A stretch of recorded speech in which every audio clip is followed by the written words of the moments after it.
Well, here we go, guys, and welcome to another Thursday night Bass 365 livecast. And we got a great show for you guys tonight.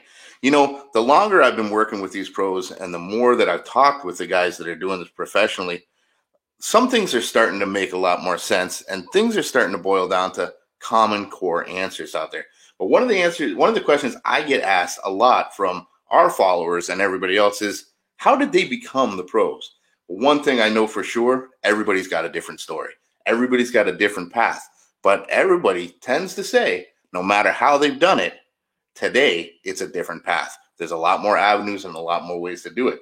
There's high schools, there's colleges, there's all sorts of different leagues, and it definitely is a different era than it ever used to be before. Well, our guest today is one of the guys that's done it all. He started from the bottom and he's worked his way up to a pro level now. And he's done it by learning a lot from the back of a boat. And that's a big question that we have. So I'm really excited to hear what he's got to say, how he did it, what he's done, maybe mistakes that he's made, and how he's learned from it. And hopefully he can help you all out by giving you some pointers on how you might be able to do it. How do you become a pro? How do you get started in pro fishing? And how do you go from a co to a pro? All that and a whole lot more tonight, live on Bass 365.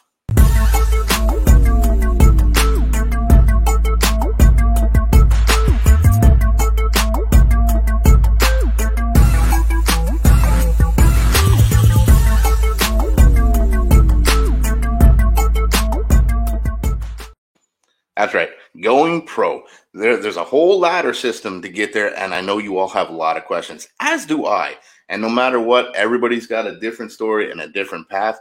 But our co-host tonight, Mr. Braxton Setzer, he's done it from the back of a boat. He did a lot with a co-angler position, and now he's worked his way up to a pro. So went from co to pro, and he's got a lot of good advice, hopefully, for a lot of you guys. And hopefully we can answer all those questions as we go along live.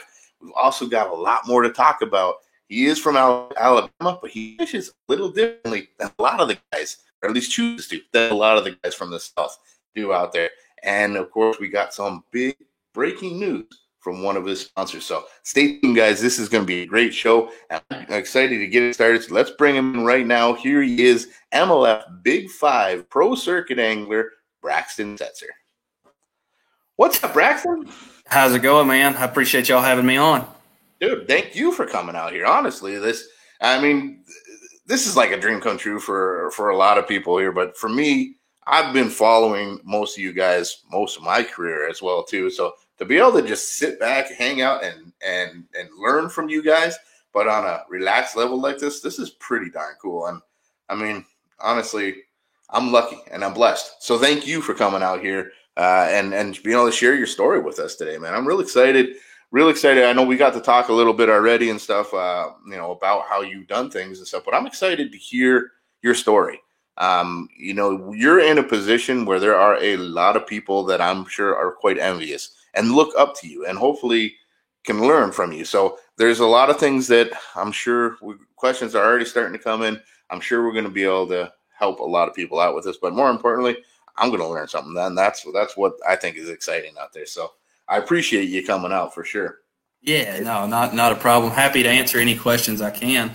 And yeah, my story, it took a lot of twists and turns. Obviously growing up, we didn't have high school fishing. I wish we would have. I would have loved to have fished in high school.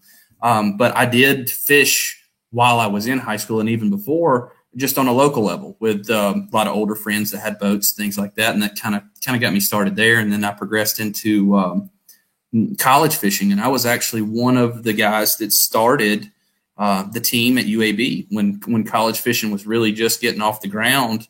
And so that I did that, and it was a lot of fun. And I ended up transferring, changed my major and transferred down to Auburn. And when I made that shift, I had fished several years in college already. I had been to several national championships, fished a lot in college, and I chose to take a little bit different path. And that's when I started fishing some stuff out of the back of the boat. And, it just kind of progressed from there. But, Now, go ahead. I got two things just from what you just said out there. One is about the co-angler and they're in the back of the boat, but I wasn't. I missed that whole part. You fished for Auburn. I fished for Auburn for a very short period of time. I helped start the team at the University of Alabama in Birmingham. Okay. And we fished against a lot of the guys at Auburn. Some of the guys that I fished against, Jordan Lee, Matt Lee, Clint Davis, along with a list of others. And then when I transferred down to Auburn, I actually kind of took a step back. I joined the team and I fished some of the qualifying stuff with them to try to make the travel team. But I found myself being pulled in other directions. And that's when I really just kind of took a step back from college fishing and started fishing things out of the back of the boat. Yeah. Well, that makes sense. And that's pretty cool. There's a story, I don't know, a legendary lineup that's come out of Auburn. So that's pretty. I've always wondered, what is it about Auburn? And we talked about this earlier. It's Alabama, really. It's what it is. It's Alabama. There are so many of you pros and amazing fishermen coming out of Alabama. I don't even know. Like I said, I'm Florida. We talked to guys from California. They got a lot of guys too, but Alabama, I couldn't even count. I'll lose count trying to count how many pro level guys are coming out of Alabama all the time. It's got to be something in the water out there. That's one thing that I've thought about. And we do get a lot of transplants from other states. We're fairly centrally located, so we do get some transplants, which kind of boost our numbers a little bit. But I think if you look at it, you go to Florida, you have grass lakes and then grass lakes. Well, yeah. You come to Alabama, and it's such a wide variety. We have a tidal system in Alabama. We have deep, clear water reservoirs like Lake Martin or Smith Lake. We have river systems. The TVA, world famous, Coosa River has spotted bass in it. We have smallmouth up north. So we really have everything from pure rivers to deep, clear reservoirs to tidal systems, and so I think that's what you're seeing.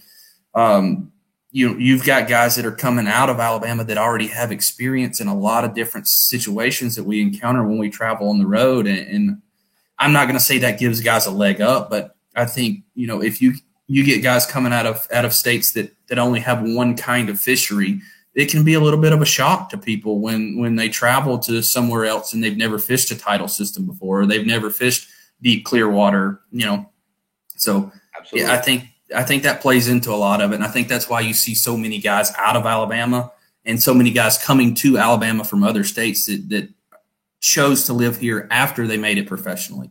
I think you hit it right on the head. You have such a diverse fisheries all across Alabama that, when a lot of us Southern guys, you put us in the northern lakes and we're going to be completely out of our element because we don't have any way to practice that.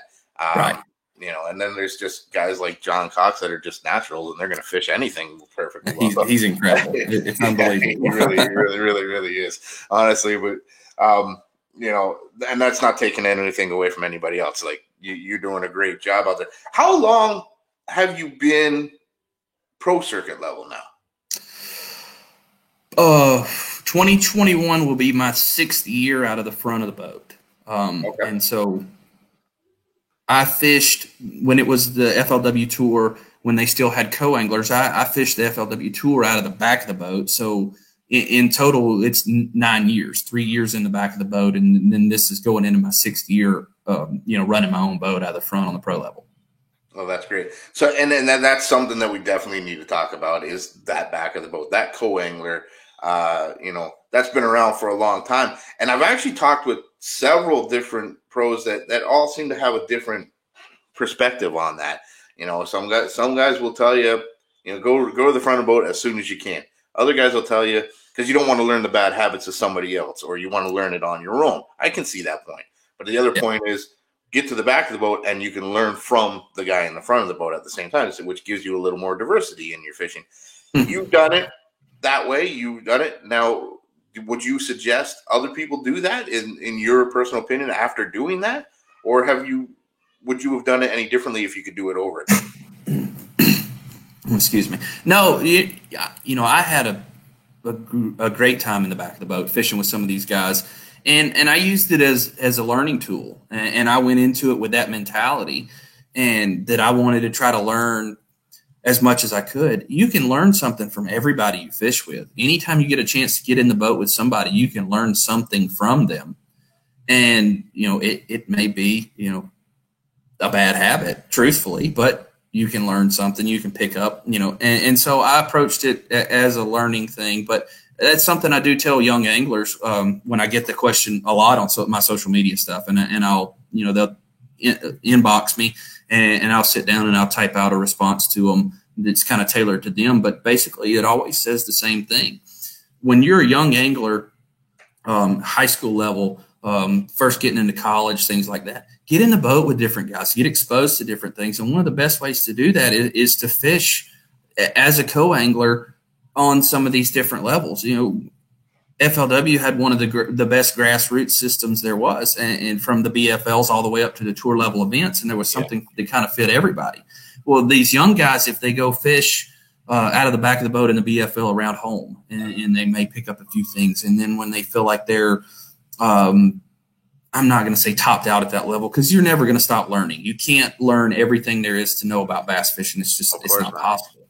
And then once they feel like they're ready, maybe make that step up to the next level, to the regional events, to the Toyota Series, things like that, and learn and take yourself out of your comfort zone. Go to some of these lakes you typically wouldn't fish. And for guys from the South, I would say maybe if you can do it, if you can swing it, go fish the Northern Division. Get away from what you're used to, and vice versa. Guys from up north come down south and fish and get exposed to as many different places as you can.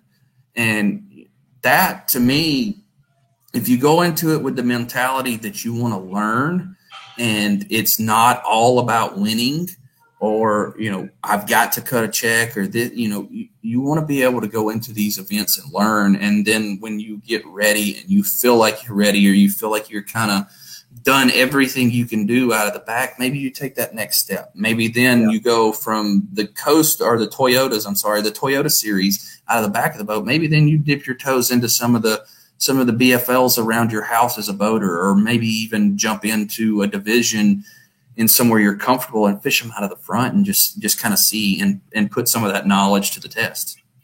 That makes a lot of sense. It absolutely does. Just like anything, you always got to be willing to learn. And there's a lot of things you can learn from the other. But like you said, spread yourself out. Try the other lakes. Try the north. Try the south. That makes a lot of sense, because you can learn a lot more when you do get ready to go to that, or when you feel you're ready to go to that next level. The question that brings up to me, and first thing in my mind, though, is we all know this isn't a cheap thing to do. You got to be able to afford to be able to get into those tournaments, and not everybody's going to have the boats. Not everybody's going to have maybe parents that can help them out with that or whatever. It's not financially feasible for a lot of people. So you got to do some things to gain employment or gain money to be able to support this. Did you do anything, or would you give any advice to young anglers to say, hey, I want to do this. I want to take Braxton's advice. I want to go north. I want to fish this lake as well, but I can't afford it. What can they do? Is there anything that they can do on that end? Yeah. Did you do anything? Did you have a funny job? So, actually, I did have a funny job. I worked. So when I transferred down to Auburn, I worked before when I was at UAB, I was actually working full time for a landscaping company, and I decided that I needed a change, and I wanted to change my major, and I went into fisheries biology. And so that's when I transferred down to Auburn, because they had arguably one of the best schools in the world for fisheries biology. And so I actually worked for the university on their student fish farm. So it was all a student crew, and there was a fish farm, like a catfish farm, on the property. And so I worked there the maximum amount of hours that Auburn would let me work. I worked there, during the weeks, on the weekends, things like that. And then the year that I started fishing, I was actually still in school down there, and I fished out of the back of the boat a couple of years while I was in school there, finishing up my degree. And the way the tournament schedule laid out, I would actually have to miss class and miss work. And fortunately, I was able to swing that. It wasn't always, good news to my professors when I told them, hey, I'm not going to be here this week. I got to go do this. But, Yeah. I did have that job. And in the year that I graduated, I was actually fortunate enough to be offered a job straight out of college working for the university in a different lab, still doing fisheries biology stuff. And Cool. I was able to bank enough time doing field research. We'd work crazy hours doing that, but I was able to bank enough time and have vacation time to then still be able to fish. And so I stepped away from that, I think in 2015. I talked to my now wife. At the time we were engaged, and she had just graduated from Auburn, and we were going to have to relocate. And so the project I was working on, the funding was running out. So I knew I was going to be out of a job soon anyway. We were going to have to relocate. And so we talked about it, and I just took a leap of faith and stepped to the front of the boat. And, fishing has been my only job since then. But yeah, I did have that crazy job in college to work to get the money, and, pretty much all of the money that I didn't use to live on went straight back to fishing. Yeah. Yeah, absolutely. So it's not an easy path, no matter what. No matter who you are, you got a major in fisheries biology. I mean, Yes. I don't think anybody out there can understand fish probably as well as you understand them at this point. And it's still not an easy path. But like you're saying, it's not all about how well you can fish. It really isn't. There's a lot more to this game than just being able to fish. Right. And that's the whole part of being willing to learn. Being willing to learn and learn more about the industry itself. So, over your years, you've dealt with, I would imagine, a number of different sponsors and companies trying to find your niche that works there. You've actually got a couple of great ones that you're working with now, that I'm sure a lot of anglers out there would love to be working with as well too. Is there any more, before we get on those sponsors though, is there any more advice that you might have for a young angler? Say, I know, we had a 14-year-old aspiring angler on here last week, or earlier this weekend. One of the Bassmaster Elite guys was giving him some advice out there. If I got a young angler, say my son was 14 and he's a bang up fisherman, he's a great fisherman, and he wants to get to that next level, where do they start? What would we recommend? Where do you start? Be it high school, whatever it is. What would your recommendation today be on where a young angler should start if they want to towards that next level? Start where you're comfortable. It has to make sense. It is expensive. It has to make sense financially. You can't stretch yourself out there. But start where you're comfortable. Start in local stuff. Start in your BFL or some kind of series like that, and then work up from there. But the biggest thing that I tell people is don't try to rush it. Every time you make a step to the next level, the learning curve gets steeper and steeper. And you have to be a little bit ahead of that learning curve to survive, because everything changes when you go from single day events to multi-day events. The way you practice has to change. When you go from a 2-day or 3-day event to a 4-day event, then your practice has to change again. You have to be able to adapt, and you will eventually reach a point where if you try to rush things, where things just almost get out of your reach a little bit. They kind of get away from you, because the learning curve gets to the point where it's so steep that it's not unrealistic for people to run out of money, and not be able to do it financially. But even though they're capable anglers, it's just the little nuances, the things that are a little bit different. And it takes you a year or two to get used to that. And so you could potentially run out of money before you ever even give yourself a fair shot. So just take your time going up, make sure that you can learn as much as you can, make sure you're as prepared as you can be to make that next step and go on to the next level. I think that's some great advice. And I know a question we get all the time, and even as a social media angler, I got all the time from people is sponsors. How do you get sponsors? And I think there's a lot of misconceptions on what sponsors are and the role of sponsors and why you need sponsors, or why you feel you need sponsors. How important is it for a young angler to actively seek out sponsors, or is it that necessary when you're a young angler? I don't know. When you're a young angler, I don't know how necessary it really is, and I think people get too hung up on it, honestly. Yep. And so, when you get to the point where you're starting to make a name for yourself, people will then kind of start approaching you. And it doesn't always work like that. I mean, you do have to put in some legwork, but for me, for instance, I got to a point and some people just kind of stepped out on a limb. I had conversations with them. I had met people, being at events, working the different expos, going to ICAST, doing that. And I had met people, and people, took a chance on me and gave me a shot, even when I was still a co-angler. But I think people get too hung up on the fact, I need sponsors. I need sponsors. Do what you can do. And when it gets to the point where you're making that name for yourself, people will then seek you out. And I think one of the biggest misconceptions to a sponsor is, I treat what I do for my sponsors as a job, because it is a job. When it comes down to it, fishing, yes, it says I'm a professional fisherman, but fishing is such a small part of the grand scheme of things. You've got the business side of it. You've got the promotional side of it. Pro staff doesn't stand for professional staff. It's promotional staff. Love and that so line. you have to be able to prove to these companies, one, that you can provide something for them. They're not just looking to just hand out money. And that's a major misconception with a lot of people. And, so you have to be able to prove to them, hey, look, this is what I can offer you. This is what I can do for you. I've done this. Yes, my fishing has been okay. But I'm willing to do boots on the ground. I'm willing to work expos. I'm willing to put out content for you and do things like that. And that's when things really start taking the next step, going into, people actively seeking you, or people that are willing to work with you.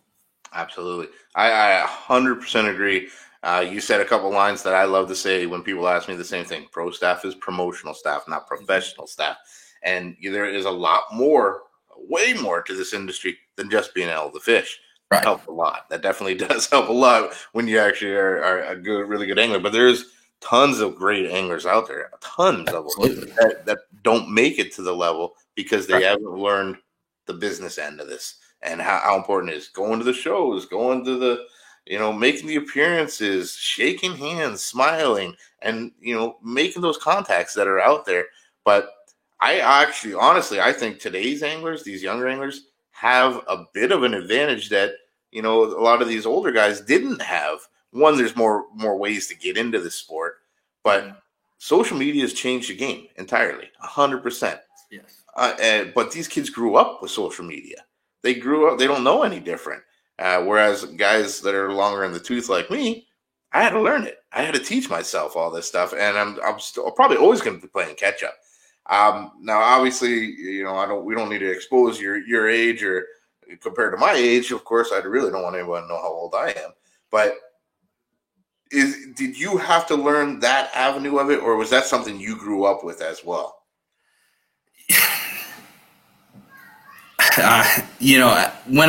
When I first got on, let's just say Facebook, for instance, when I first started Facebook, you had to have a college email address to join Facebook at the time. So that probably puts a date on it a little bit. But, it's changed, and it changes so much, even year to year, and trying to keep up with the trends of the Instagrams, the YouTube, Facebook. There are even things out there right now that are, going crazy that I don't even know about. And you feel like you're almost behind the curve on that and playing catch up. And the social media part of it completely changed the game. 100%. Yeah. And but it is so important for what you do. Absolutely. That you know that. So, everyone's got a smartphone, everyone's got a GoPro, whatever it is. It's important to get yourself out there as well as keep yourself out there to make sure that you're constantly doing that. you do this? Or do you have cameras on your boat steady all the time? Are you always recording what you're doing, or? I try to run camera, of course, for tournaments, and try to use that content. Honestly, I probably need to put a camera on my boat a little more than I do, and so, but it's always, I guess, in the back of my mind, using my phone to record little snippets, using my, the camera on my phone to take pictures, and to kind of stay ahead of, I take pictures that I may not post for months. Yeah. And, it's not always, if it's something that's relevant at the time, I'll use it. But, you have to keep putting yourself out there so much and stay on top of your social media that you almost have to think like 2 or 3 steps ahead of what you're going to do next. Yeah. And so, you get into some of these situations like where I need content right now. I truthfully need content. I'm running low on it. I wish I would have banked more of it before I had my son, because it's harder for me to find time to do content now. Yeah, but I'm trying to play catch up on that a little bit and keep myself relevant and keep myself out there. Yeah, and there's obviously, as we know, we're Bass 365. This is what we do. We work with you anglers, we work with the sponsors, and that's why we're here. That's why we exist in the first place, is because this has become so important. And you guys, rightfully, you got to keep that in mind. But your goal is to improve yourself the best that you can at all times out there. So, when you're out on the lake or you're in a tournament, this shouldn't have to be in the back of your mind. But it is, and that's part of today. So that's part of that learning curve that you're talking about, making sure that you're out there. But like I said, there's help out there. There's definitely help, and we're actually very excited that we're going to be hopefully helping you out a little bit more this next year too. So yeah, no, and obviously I knew I was to the point where I needed some help, and that's why I reached out to you guys to get that help, because it does become a job.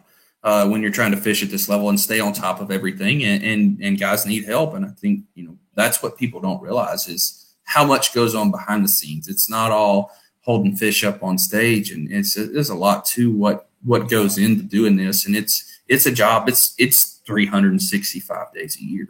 Absolutely. It absolutely is. It's living that bass life. There's so much behind it, and life doesn't stop, just for your job. It doesn't. As you said, I mean, congratulations, brand new father here. Well, 7 months old father, I heard. He'll turn 7 months very shortly. Tomorrow. Okay. I thought it was like in a week or something. So happy birthday happy 7-month birthday to 7 months. So. Yeah. But that's pretty awesome. Like I said, I told you on phone, my son just turned 2 October 29th. And it's been an entire, I've spent a lifetime in this industry now, and everything changes when you have children. That's for sure. So, but life doesn't stop. Life keeps going, and you just got to figure out how to keep working that job around it. So I think that's some great advice. We do have a question here that actually I think is a great question. This is coming from Justice Mims, and Justice is saying, how do we as unprofessional anglers approach the co-angler position? I think that's a valid question out there. If he's unprofessional, but he wants to become a co-angler in some of these, where should he go, or where would you recommend they do? Just approach it as, whatever you want to, whatever level you're comfortable with, that's the one you need to go into. And then just approach it as, hey, I'm just going to go out, and this is going to be a fun day of fishing. It's a random draw. It's going to be a random draw. So you don't obviously know who you're paired with, but I'm going to try to go with, whoever and take as much away from it as possible. And look, when I started fishing as a co-angler, I was probably as unprofessional as it gets, but I was completely starstruck in the meeting. And, these are guys that I grew up watching on TV, and I'm sitting in a chair beside, so-and-so, and I've watched him on TV for years growing up. And it's like, holy cow, look at this. And so, there is a learning curve to it, but I guess one of the biggest pieces of advice I can give guys that are trying to go up through the co-angler ranks or get into co-angling is respect your boater. The guy that you draw out with, whether it's the weekend series, the BFLs, the Toyota series, all the way up to when we had co-anglers on tour, these guys invest a lot of money and a lot of time. They have boats, they have tackle, they have entry fees. The entry fees are considerably more for a pro than they are for a co-angler. And so you try to there's an imaginary line there. And you don't step over that line. You got to understand that he's paid a lot more to be there. He's got a lot more time invested in being there. Give him his space. And I think if you give those guys their space and respect them, and they don't feel like you're putting pressure on them to try to cast over their shoulder or try to outfish them, try to beat them to the next little, say it's a stump. And you'll find those guys will relax, and things will open up for you a lot more. You start pushing on them, and guys can get defensive, and everybody's heat up when a tournament starts, and it's just the nature of the game. Nerves are going. Things. Everybody wants to have a good start to a tournament, and so it takes guys a little bit of time to settle down throughout the day. Well, if you come out of the gate just throwing over his shoulder, then he may put you on the bank, and if he puts you on the bank and he's parallel on the bank, and it just kind of shuts you down, and you'll find you'll catch a lot more fish and have a lot more opportunities when you just give that guy his space and try to do something that maybe he's not doing, or just pay attention to what he is doing, and say he's flipping. You make the flips that he doesn't make, and then you catch a fish here and there, and at the end of the day, you've got 5 fish. You've had a good day. He's had a good day. Y'all have gotten along, and nobody's mad, and I approached it that way because when I started fishing co-angler, I knew that I wanted to make the step to the front of the boat, and I told myself that I would much rather go into my professional career with friends and not enemies. And so that's kind of how I approached it. I gave them their space. I learned from them. So that's great advice. Absolutely great advice. And Justice, thanks you for that answering that question. You said you hit it right on the head. So thank you. That's fantastic advice. Now, I mean, unless some more questions come on about that, I think you've done a great job at explaining how do people go to that next level, where to start, and you answered a lot of those questions. But now that you're there, you've got, you're up there, you're at that level, you're enjoying life. You got the good boat, you got the big boat, you got a bunch of nice sponsors. Let's talk a little bit about that, and if these sponsors and this equipment and this gear that you got now, how much that's changed your game altogether from way back when you were a co-angler, probably bringing your little tackle bag with you. Well, this is something that's interesting that I haven't told a lot of people, and not a lot of people know this, but I actually didn't have my own, I guess, bass boat at the time. I guess you would call it. I had some smaller boats, but I actually didn't have a bass boat until I won one as a co-angler. And so, I grew up fishing out of a, small boats. My first boat was a little 14-foot aluminum with a 9.9 tiller on it. And I'd go to the lake with that thing and have a blast. But, back to what you were saying is, kind of how things have changed for me. It hasn't really changed. You still have to put the work in. You still have to do the fishing, go through all the motions of fishing. You can't, and I say motions, you can't just go through the motions. You have to put your time in. And I had a guy tell me when I first got started, he goes, you may get outfished, but you can never get outworked. If you let yourself get outworked, then you're backing up. And so, but life is good. It's stressful it's stressful, and you sit there and you think, some mornings I wake up and it's like, is this really my life? And then some mornings I wake up and go, holy cow, what did I get myself into? Yeah, I hear you. I know exactly. All in all, we've been blessed to be in this industry, and but it didn't come easy. You worked, you grounded out, you put the time in, and you kept on learning, and that's exactly why you're there now. Now, you told me something interesting when I talked to you on the phone earlier about, I asked you one question, what's your favorite technique? Are you a power fisherman? Are you a finesse fisherman? And, I know you got really nice Phoenix spots there. You told me something about you prefer fish now from where you used to be. So I think this is a cool story, and I'd love to hear a little bit more about it. So share with us, what kind of fishing does Braxton Setzer really love to do in Alabama? So growing up in central Alabama, I grew up basically right on the banks of the Coosa River, which consists of Logan Martin. The 4 lakes that I grew up on were Logan Martin, Lay Lake, Lake Mitchell, Lake Jordan. That's the lower end of the Coosa River. We have grass, we have dirty water, we have current, we have largemouth, we have big spots that'll eat a flipping jig. They'll eat our grass fish will love punch baits.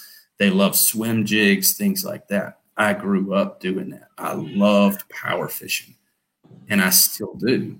But when I made that step to start fishing out of the back of the boat, I got into finesse fishing a little more, trying to figure out a way to manufacture bites out of the back of the boat behind some of these guys.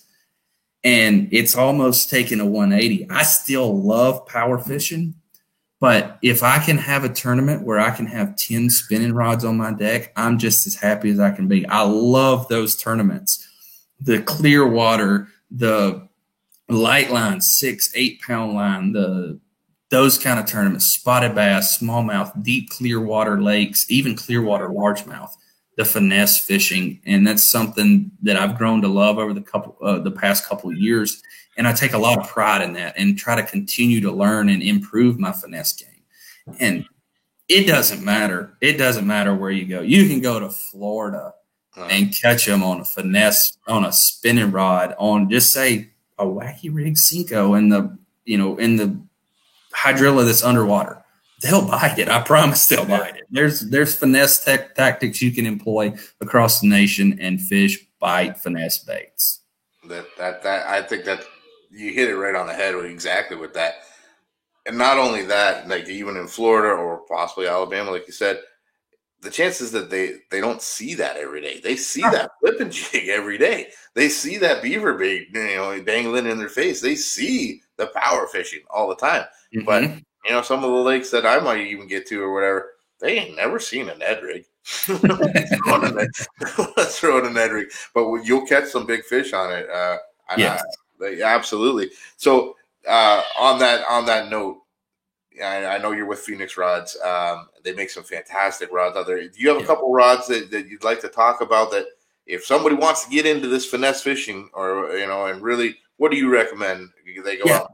Because to me, a spinning rod is a spinning rod is a spinning rod, is it not? You got 10 of them on your neck. It can be. A spinning rod can be a spinning rod, but no. Yeah, so when it comes down to it, Phoenix, this is a new one that they just came out with. I don't know if y'all can see this here. I'm going to try to get it where y'all can.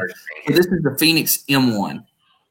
And my 2 favorite models in this are the 7.4 medium and the 7.2 medium.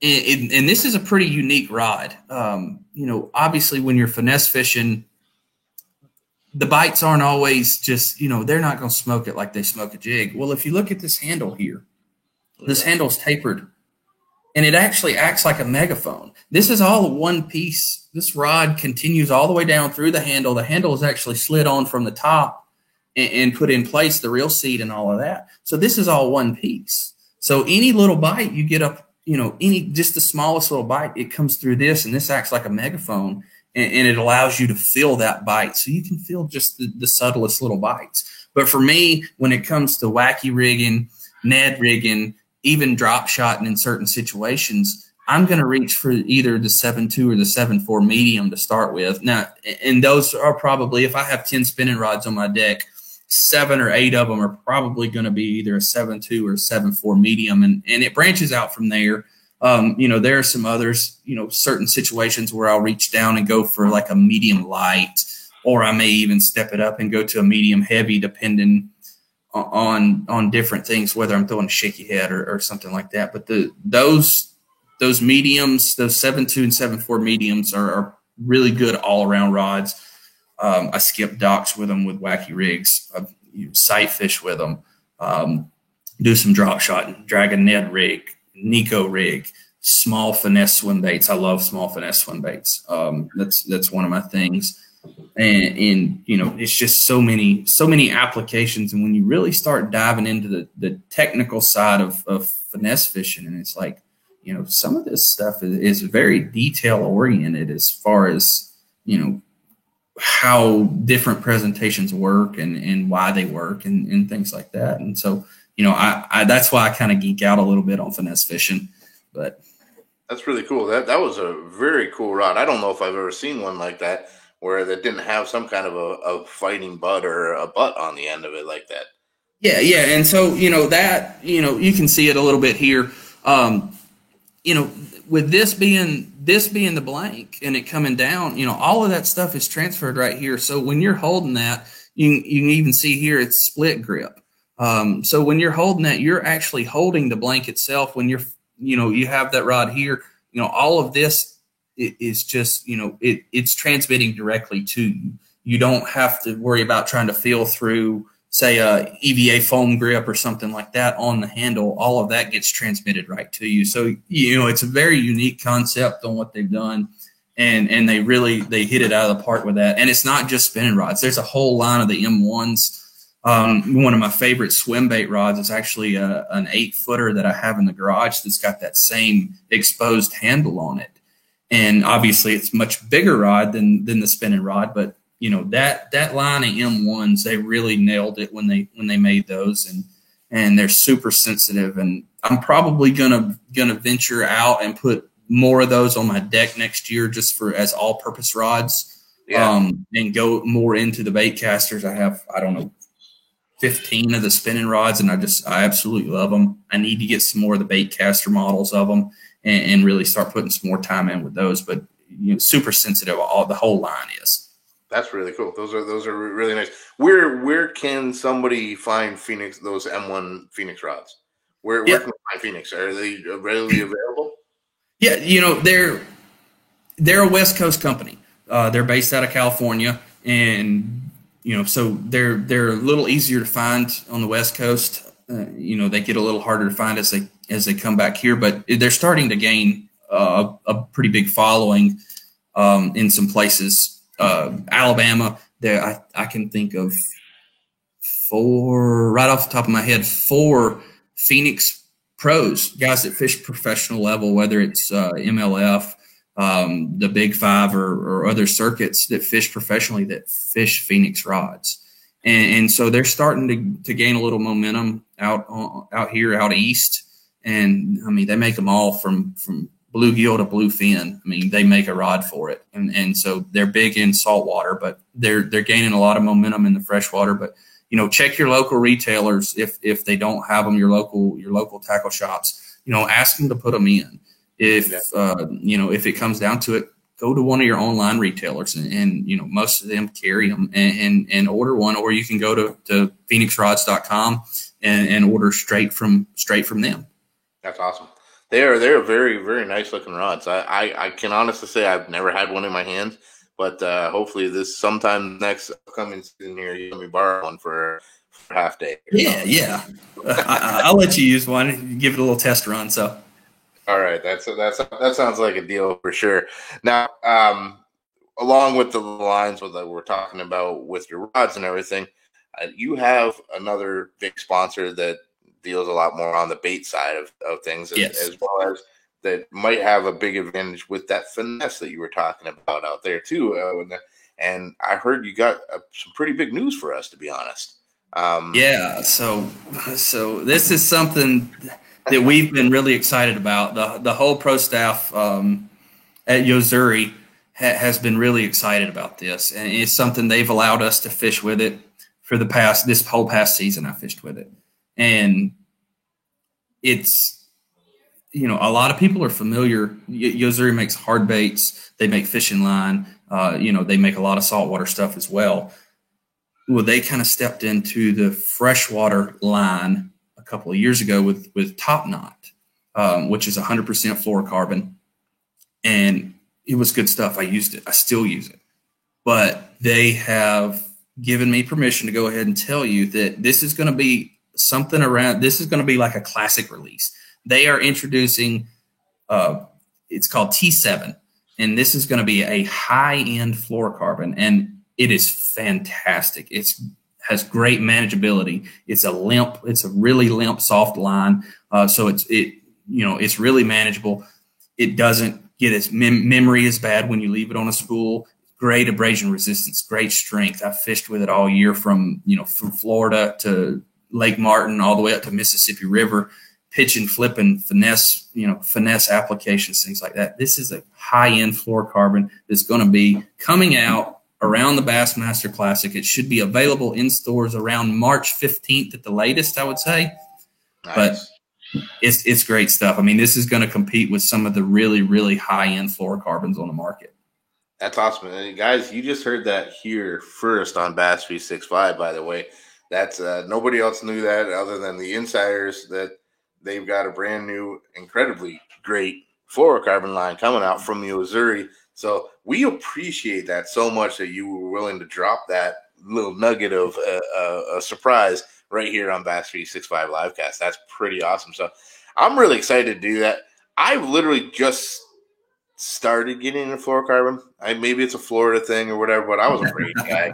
I would tie leaders, but even that I just didn't like doing that because that's just one more place to fail in my opinion. And I got such dark tannic water that I didn't think it was matter. But fluorocarbon it was intimidating when I got there. So, but you're saying, it backlashed. It had so much memory. Even putting it on a spinning reel, it always wanted to jump off the spool because it had the memory from the spool it came off of. Mm-hmm. This stuff is a little more limber and doesn't have as much memory. That sounds great to me. Yeah, no, it's a great. It's softer. It's softer than Top Knot, and so it manages. It's a little easier to manage on the spool. Even spinning rods, bait casters, things like that. It doesn't get that memory from the spool. It doesn't get the memory from being on your reel. It's just great all around rod. Great all around line for any rod. And super excited that it's finally going to be brought to everybody else, because we put this stuff through the ringer this past year, and it's been great stuff. And everybody that I know that I talk to regularly at Yo-Zuri that's either worked with this stuff from the marketing side of it, or the anglers that have used this stuff, we're all just super excited that it's finally going to get to come out and everybody's going to get their hands on it. That's fantastic. Thank you so much for sharing that with us. I'm super excited to see that as well. And I know Yo-Zuri is one of those companies that are just continually trying to improve everything that they do. I know there's more coming, and you got some insider scoop on some things that we can't share yet because ICAST is ICAST. You got to wait for ICAST, just like everybody else. I hate, especially coming around February, I just start getting that ICAST itch because I know what's coming. And I can't wait. I'm like that kid that has to open his Christmas presents on Christmas Eve. Can't wait for Christmas Day. But definitely, but there are some, Yo-Zuri came out with some great things this year as well, too.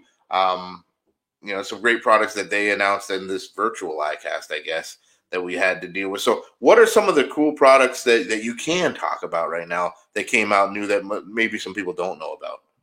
Yeah, there are plenty of things I wish I could talk about because there's some great stuff coming. But, one of the things that we worked on for a while, I'm wanting to say we probably worked on this bait for 2 years. Sending samples back and forth, and different guys test them and tweaking little things, and then they'd send us something else, and we'd say, hey, just, little changes here and there. But I think they absolutely nailed it with these two baits, and it's something that I fish with quite a lot. I love fishing a jerk bait, but the 3DB, this is going to be the Tennessee shad color, so it's probably a little hard to see in this light because it's got a little reflective foil tape in it. But this is a Yo-Zuri 3DB jerk bait. This is a 110 millimeter bait. This is suspending jerk bait. This is going to be the regular one by the bill. And then, of course, this one here is the deep diver.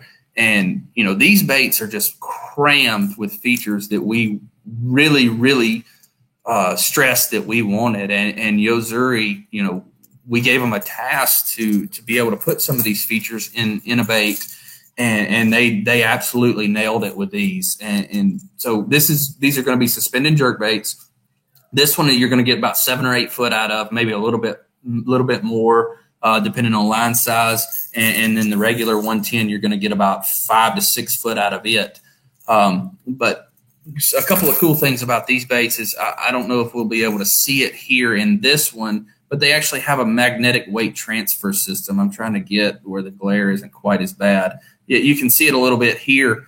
The track where this little step up is right here, this is actually a track for a weighted ball that's inside. And when you cast it, the momentum of that actually moves this weight all the way to the tail. So this bait, when you throw it, it flies tail first into the wind, and it doesn't want to lay over or roll or anything like that. And it allows you to actually throw this bait tail first, so it cuts the wind better. You can throw it, you know, considerably further than some of the other jerk baits on the market. You know, obviously this is going to be a suspended bait. It's got the 3-hook model. It's got some other features in it that I really like, but one of the other ones that I like a lot is the way this actually sits in the water. This is going to be it's going to sit head down, which is a great way to naturally imitate bait fish, whether it's dying bait fish or really cold, you know, when it's really cold situations. You know, those fish are going to kind of sit head down in the water, and it does a great job of imitating, you know, really natural presentation for bait fish.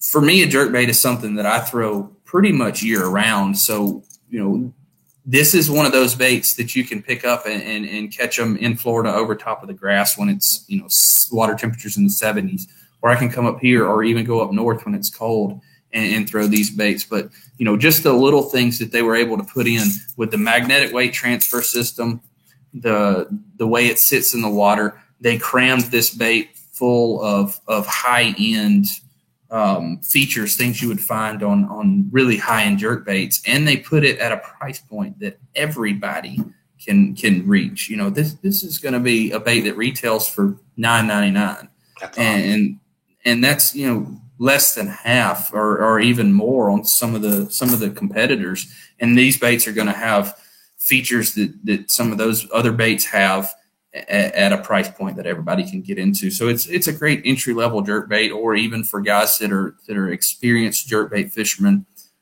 it's going to be a great bait for them. So it's going to be a bait everybody can use.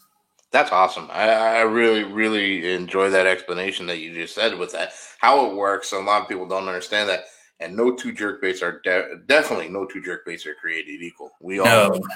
And yeah, there's you can spend a fortune on some of those out there. You really can. I'm guilty of it. I'm a tackle junkie. I've done it. I've spent way too much money on jerk baits that they do a good job. I try to justify why I spent so much money, of course, but to know that there's one out there that's has the features and gonna do that for, like you said, less than half the price, basically.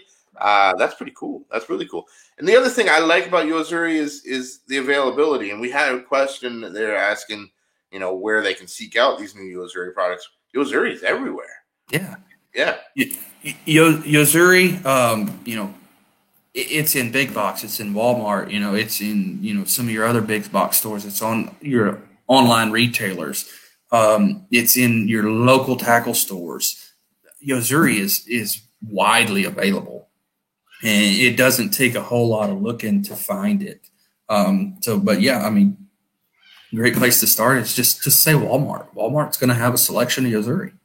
Yeah, that's pretty cool. And honestly, you know, that's one of the first places I'll go, because I know they have that. I've been a huge fan of Yo-Zuri lures for a long time. I've caught some of my biggest bass on the square bill. I don't even want to say it. I think it was 3DR, but I might be wrong on that one. Mm-hmm. The 3DR series. Yeah. That's done really well. And those little poppers, the same thing. Man, they're just killers for me.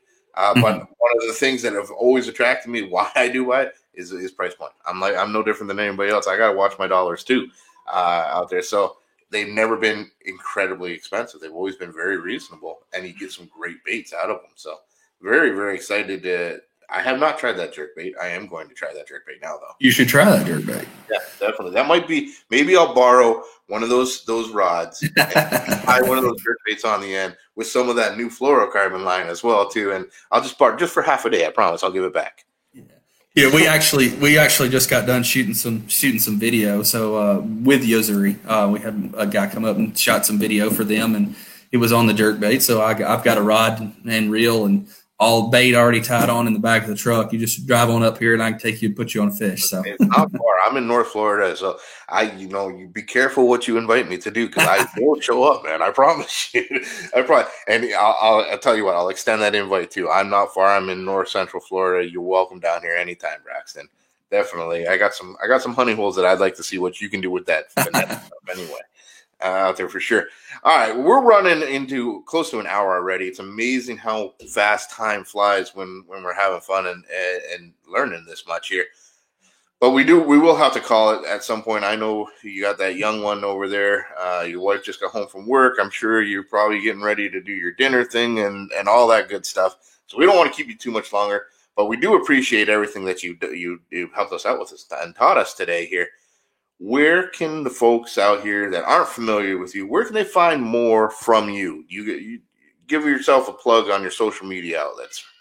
Well, let me start by saying, I appreciate y'all having me. It was great coming on and talking. But, if anybody wants to try to reach out and follow me, I'm pretty much on all social medias, Instagram, Facebook, doing some stuff on YouTube, trying to pick up a little bit on there. That's kind of somewhere I lack a little bit. I probably have I probably put the most content on Instagram, but all of them are the same. It's at Braxton Setzer. It's there's no crazy, backwards E's in there or anything like that. It's just simply my name, Braxton Setzer. And you can find me on Facebook, Instagram, YouTube.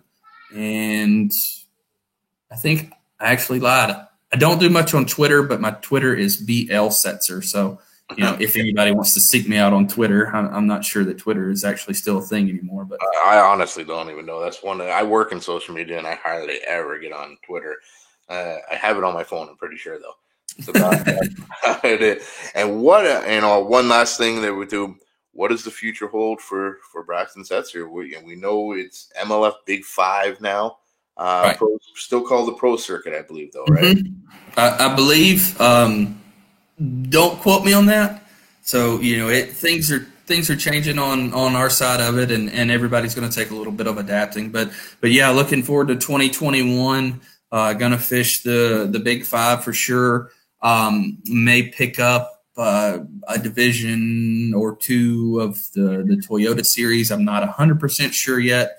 Going to try to give this kid a couple more months and see if I can actually figure out what to do with him before I commit to too much stuff. But no, for sure gonna fish the Big 5 Pro Circuit, and looking forward to it. The schedule looks really good, and so now we're just in the process of rigging boats and ordering tackle and getting everything squared away for next year. Yeah, absolutely. Hopefully, they announced in September what the schedule is going to be. Right. COVID's still here. It screwed everything up last year. It might screw it up again this year. We have no idea. Hopefully it doesn't change too much on us. But, with Bass 365, we're going to be there at every event. So we're really happy to be there with you and helping you and working with you at those events, wherever they do end up being. As of right now, the schedule looks really, really good, though. I'm really excited with some of those lakes that we are going to be fishing out there. And then, the Toyota series, if you do fish that, are you going to be a co or a pro on that one? Sometimes I kid. I think it was easier to catch them out of the back of the boat. But so who knows? I may pick up a division of the BFLs to fish as a co-angler. So we don't know. There we go. Well, Braxton, this was awesome. You helped us all out so much. Thank you so very much for being on here today and answering those questions for everybody. Anybody, if you want to, if you aren't following Braxton, you need to be doing it now. Get on his Instagram, get on his Facebook, check out his YouTube, and of course, we're going to be helping out and sharing everything that he's got right here on Bass 365 on all our stuff. So, again, thank you again very much. Get to that kid, go have some supper, give your wife a big hug for us, and We thank you, and we'll talk to you again soon. We want to do this again. Definitely do this again. Absolutely. Just let me know, and I appreciate y'all having me. All right, buddy. Thank you so very much. Thank you. Well, there we go, guys. Absolutely fantastic guy. And you know what? He gave us some really good information out there. Whether you want to move it to the next level, or you're just happy at the level you're at, or you just want to play the curve like he's talking about. Great information on how to get there. Those products coming from Yozuri, that's fantastic. That line, I'm very excited about that. I was supposed to tell everybody, I forgot, because I'm still new at this too. This episode was actually brought to you by Yozuri. So, sorry I didn't mention that till the end. But Braxton's a great guy. We really appreciate that he came out here, and definitely, guys, give him a follow. Make sure you check out his stuff. He's doing some great stuff out there on the tour, and we wish him the best of luck in 2021 out there. Well, guys, that's going to be it for this show today. Again, I hope you enjoyed it. I hope you guys learned something, and make sure that you are following us at Bass365 on all our platforms as well. Instagram, Facebook, all the web. But the most important thing right now is the app. We have our app out there. The Bass 365 Live app is out there, and it's live. It's an app completely all about, made by anglers for anglers. So all these other social media platforms that are there, they might be getting full of crap that you don't want to listen to, a whole bunch of stuff that you may not be interested in. But if you're really interested in fishing, the Bass 365 Live app is there for Android, for iPhone. Doesn't matter which one. We have it there for you. You can post all your own content on there. You can share your content. You can sell your boat. You can buy a boat. You can sell gear. We've got it all covered for you, and it's getting better and better every day. So make sure you're checking out. If you really want it, check out the Bass 365 Live app. And if you like a lot of these products that we've been talking about and seeing, and you want to get them yourself, we have the store as well too. The Bass 365 store is open. It is active, jam-packed with full of all the products you might need for your boat. Some really cool apparel, and that's coming from all the companies that we work with as well too. So there's a lot of good stuff out there. We do appreciate it.